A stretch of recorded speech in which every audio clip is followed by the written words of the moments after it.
9 a.m., boy number 2 casually blows my mind with literal superpowers. I don't show this to just anyone. At 10 a.m., I walk into the library and meet Mr. Tall, Dark, and Terrifying. The kind of guy who can kill you with a stare or kiss you into oblivion. Finally, at 11 comes the one who almost had me drooling. Funny thing, I've never had a boyfriend. Never had anyone chase me. So why are the 4 deadliest alphas here thirsty for my attention? The wolves in our pack didn't see humans like me as anything more than background noise, and I liked it that way. But to my surprise, I got accepted into Lunerys Academy, the elitist werewolf school of the kingdom where alpha werewolves pick their future queens. How the hell did I end up at Lunerys Academy? I tried everything not to get in. I had absolutely no interest in becoming an option for those ruthless wolves. I wrote weird things in the mandatory application form so that they would reject me. But not only did I get accepted, 4 most dangerous cardinal alphas, the literal gods of the Lunerys Academy, started fighting over me. Me, a nobody, a virgin girl from the trailer park. That was when I knew there was more to who I was. My unusual purple hair color was not there for no reason. Violet Purple, please report to Principal Lincoln's office. The announcement blared through the hallway speakers. Oh crap, Violet muttered under her breath. Why does the principal want to see me? Is it about the application and the weird things that I wrote? Please, God, tell me they can take a joke. Violet recalled the exact words she had written under the special skills section of the application form. Special skills. 1, giving amazing services. 2, giving a killer lap dance. And 3, you haven't seen anything until you've seen me in bed. After all, what else was she supposed to do? Nancy wanted her to get into Lunerys, so she could land some hotshot alpha and pick them out of their poverty. Basically, Nancy wanted Purple to become a whore as well, just with a fancier clientele. And for the same reasons, Violet never wanted to get into Lunerys. Not even a little. She had poured her frustration into the form, writing that ridiculous nonsense without a second thought. Gibberish that no one in their right mind would ever take seriously. But now, here she was. Outside Principal Lincoln's office, she took a deep breath and knocked. "Come in," his voice boomed. Headmaster Lincoln leaned forward, still smiling. "The application results are in. I called you in to thank you." "Thank me?" "Yes, Violet. Don't you know, since the scholarship program started, only 3 students from our district have ever been chosen. It's a huge deal, a once-in-a-lifetime opportunity. I wanted to personally acknowledge your achievement." Achievement? A creepy feeling started to crawl up Violet's spine. No way. She refused to even consider it. Headmaster Lincoln, totally oblivious to her growing panic, pulled out an envelope. "Congratulations, Violet, you've been accepted into Lunerys Academy." Violet's ears started ringing. This was impossible. There had to be a mistake. No one could have accepted her into any school with the offensive words she wrote, let alone the Lunerys Academy. Something was fishy. Out of all the elites in the school, the whore's daughter, Violet Purple, was chosen to attend the Lunerys Academy, even after writing shit on her application. Everyone was shocked. As Violet headed out of the headmaster's office, all the elite kids who used to look down upon her now looked at her with jealous eyes. Violet wasn't much elated at her acceptance to the Lunerys Academy, but watching the dull, hung faces of those brats gave her a bit of relief. That was the only good thing that came out of her acceptance. However, now that her application plan had failed, Violet had a new plan in mind to ditch the academy. For over a week, she skipped school because the scholarship had a deadline.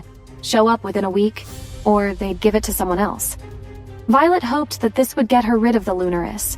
But to everyone's surprise, some stranger from Lunerys sent her school a letter, all polite and everything, saying the offer was still good. They even said to call if something was stopping her from coming. It was bizarre. Lunerys wasn't usually this nice. It was like they were chasing her like she was some VIP or something. Violet hadn't shown up at Lunerys for a week, but still they hadn't given her spot away. Violet's school was surprised. Sure, she was smart and athletic, but there were way smarter kids at her school. The brainiacs who studied 24/7, hoping to get that scholarship. Lunerys didn't want them. They only wanted Violet. It made no sense. No one knew what exactly was happening at Lunerys, but Violet was sure the star of her school now. Seeing Violet wasting her opportunity, Her teacher tracked down her mom Nancy's number and called her. The next day, a furious Nancy went all haywire on Violet. And well, things went downhill from there, and there wasn't a thing she could do about it. Violet was going to Lunerys, whether she liked it or not. Violet had never belonged anywhere, and she certainly didn't belong at a school full of royalty and wolves. But here she was. The cool air sent a shiver down Violet's arms as she looked up at Lunerys Academy. She still had no idea how the hell she got accepted here. She was all confused as she stepped through Lunerys's Gothic gates. But before she could take another step, a guy with bright green hair came barreling towards her, laughing like he was being chased by a pack of wild dogs. Violet didn't have time to react before he slammed into her hard. Whoa! Before she knew what was happening, his arms were around her waist, steadying her. Well, hello there. Look what fate just delivered, he purred, his voice smooth as silk. His warm breath tickled her neck, and Violet shivered, realizing how much trouble this guy could be. She pulled away and looked up. Big mistake. A mischievous grin spread across his face, and Violet's pulse quickened. As much as I'd love to get to know you, my purple princess, he said, there's a monster about to kill me. Okay, so he's a flirt, but murder? Violet's blood ran cold. She really hoped he wasn't being literal, but apparently he was. A deep roar echoed through the hall, startling everyone. What is going on? Before Violet could even ask, the green-haired guy was running again. Just as Violet was about to make a quick exit, she noticed something on the floor. Hey, you dropped this, she yelled, figuring it must have fallen off when they collided. Hold on to that for me, darling, would you? He winked, then vanished out the door. And he didn't even apologize for practically running her over. Violet shook her head, totally bewildered. What a weirdo, but at least he has good taste. She muttered, examining the necklace. The sapphire pendant, a teardrop surrounded by tiny diamonds, shimmered with an oceanic blue. Violet frowned. This wasn't just any necklace. The intricate engravings suggested a family heirloom. Holding something so personal made her uneasy. She was still examining it when a growl raised the hair on her arms. Turning slowly, she saw a furious, red-haired werewolf stalking toward her, muscles tense with barely controlled anger. Oh great, what now? Hatred burned in his eyes, his lips curled into a snarl. What did I do? She thought, panicking. His gaze locked onto the necklace. Without warning, he lunged. Violet reacted instinctively, dodging and pulling the necklace away. Hey, that's not... she started, but he cut her off by grabbing her throat. What the hell? Her eyes bulged. What is happening? Why isn't anyone helping? The other students just looked away. A chilling realization washed over her. This guy could kill her right here, right now, and no one would care. What kind of place is this? I don't know what you and Roman are up to, he hissed, his voice dripping with menace. But touch my stuff again, and it won't be good for anyone. He growled, lifting her off the ground. His stuff? Oh no. Violet realized he was the necklace's owner. The green-haired guy must have stolen it. That explained why he was running. And now, thanks to him, she was about to be murdered. Panic blinded her, until, just as suddenly, he set her down almost gently. To Violet's surprise, his eyes softened for a second like he hadn't meant to hurt her. Listen, purple girl, don't get caught up in Roman's games, he warned before stalking off with the necklace. Breathless and trembling, Violet had no idea what was going on. She just lay there, humiliated and terrified. Before she could move, a shadow fell over her. Not again, she thought. Looking up, she forgot how to breathe. Another tall, imposing guy stood before her. He wore dark shades inside, which immediately set off Violet's internal alarm bells. Who wears sunglasses indoors? Call it a hunch. But something told her the shades weren't a fashion statement, but a necessity. There was something off about him, something darker. Violet's heart pounded, and a weird tingle ran through her, a warmth settling in her stomach. What is wrong with me today? For a split second, their eyes met, or at least she thought they did. Behind those shades, she felt the weight of his gaze, sizing her up. A foolish part of her hoped he'd help her up. No such luck. Instead, his lips curled into a cold, mocking smirk, the kind that made Violet feel like prey, a toy to be played with. His eyes raked over her body, and her breath caught from a sudden jolt of fear. She'd dealt with guys like this back at her old school, and she knew better than to trust men with that dark, brooding intensity. Whatever was drawing her to him, it wasn't good. Suddenly, his lips twisted into a wild, unsettling grin. Welcome, my purple flower, I've been waiting for you for so long. What the hell? Why are all of these guys being so frank with me, calling me nicknames on my first freaking day? This place is really messed up, and what is this look this shady guy is even giving me? Violet was terrified. Even that time she almost choked to death didn't freak her out as much as this creepy guy. Violet got up quickly, practically flew down the hall. She didn't look back, not even once. It's probably nothing, Violet told herself. Just some bored psycho wolves getting their kicks from messing with a human. But no matter how hard she tried to shake everything off, a nagging feeling stuck with her. Something wasn't right. What were the odds of running into a thief, getting choked by a brute, and then meeting that guy all in like 5 minutes? This wasn't a coincidence. It felt planned. But who did it? And why? Was her getting accepted into this academy also part of some wicked plan? Violet shook her head, trying to clear her thoughts. As she was about to meet the principal, maybe she'd finally learn why she'd been accepted despite her less-than-perfect submission, and what was happening to her on her very first day. As she knocked Principal Jameson's office, a voice called out, "Come in." She smiled as Violet walked in. "Welcome, Violet." But her smile faltered when she saw the bruise marks on Violet's neck. "Who did this to you?" she demanded, her voice full of worry.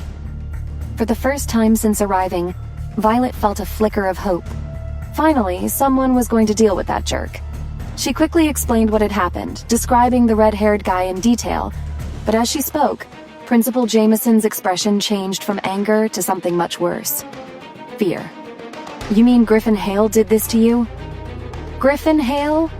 Is that his name?" Violet asked. "Yes, Miss Purple," Principal Jameson began, her voice suddenly cautious. "I understand you're upset, but what happened was probably just guys messing around. Things are different here at Lunerys Academy. It can get a little intense, but it's all in good fun." Violet's face hardened. Messing around? Good fun? Miss Jameson, he'd practically choked. Violet stopped mid-sentence. She kinda sensed that even Principal Jameson was powerless in front of those snobby rich werewolves. Violet didn't even ask about the mystery of her application, as she figured Jameson was no more than a puppet. She swallowed her anger, but not her need for payback. Jameson might be afraid of them, but Violet wasn't. She had no clue how she'd get revenge on those guys who could snap her like a twig, but she'd figure it out, she always did. "Were you saying something, Miss Purple?" the principal asked. "Oh no, Miss Jameson, all good." "I'm sorry you had such a bad experience, Miss Purple," Jameson said. "But trust me, the boys aren't always like this. I'll have your student guide, Catherine, come get you. She'll take you to the infirmary to get these wounds checked out. Classes are almost over for the day, so you can start fresh tomorrow." Principal Jameson walked to her desk, picked up the phone, and called Catherine. A few moments later, Catherine, her student guide, arrived. Violet left with Catherine for the infirmary. On the way, Catherine handed out a box to her. "That's your Lunerys welcome pack. Go ahead, open it," Catherine urged, seeing Violet's questioning look. Violet unzipped the bag. Along with a stack of textbooks, there was a sealed package tucked inside. When Violet pulled it out and saw the logo, her eyes went wide. "No way," she whispered, holding up the sealed phone box and looking up at Catherine. Catherine smiled knowingly. "We get that some of our scholarship students come from less well-off areas, so we give out free devices to help students learn here at Lunerys Academy. Here, just log into the Lunerys Academy app," Catherine explained. "The school has free Wi-Fi.